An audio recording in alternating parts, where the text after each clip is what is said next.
Let's try viral eyeliner hack with tips, tricks and techniques. First and foremost, grab your concealer and apply a little bit on the eyelid.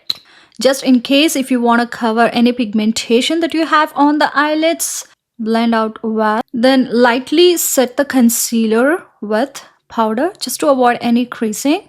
Keep in mind this is a very important step because if you have oily eyelids and you go straight away with eyeliner without prepping your eyes, then that is the reason you always get your eyeliner smudged. The next step is you need a tool with a flat edge like this. It shouldn't be sharp. All I'm using is this lip balm and this is just perfect. It's not sharp at all. And keep your translucent setting powder ready.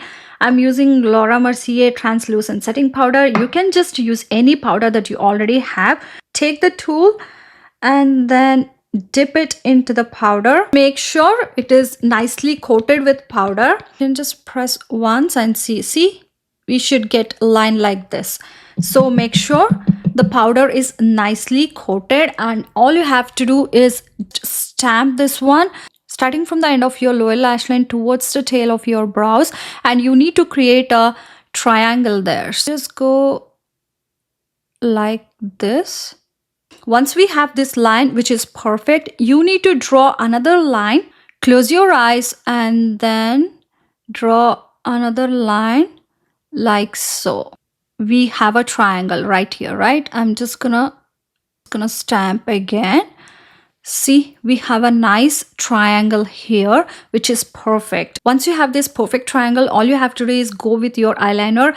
I would recommend using a pen eyeliner instead of regular liquid liners, because liner like this one gives you so much control compared to liquid liners, because liquid liners can go out of the line, but never with pen eyeliner. You get so much control. Just start filling in the triangle. Keep the thickness and length however you want. As I said before, just keep on filling it.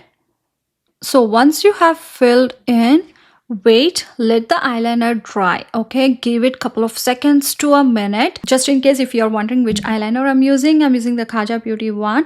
And also I would recommend NYX Epic Ink Liner. This is the best from drugstore. These two are my absolute favorites. Now once the eyeliner is completely dry, just grab a fluffy brush like this and then dust off the powder. And do we see that perfect winged liner? Once we have this, you can just leave it as it is, or you can also bring the liner towards the inner part of your upper lash line. I personally don't like to bring the liner all the way to the inner corners. What I do instead is I just leave the outer part this way and add an inner corner liner. And trust me, it will take under 3 minutes to get the liner if you practice well. I hope it helps. If you have any questions or requests, leave them in the comment section down below. Take care. Bye.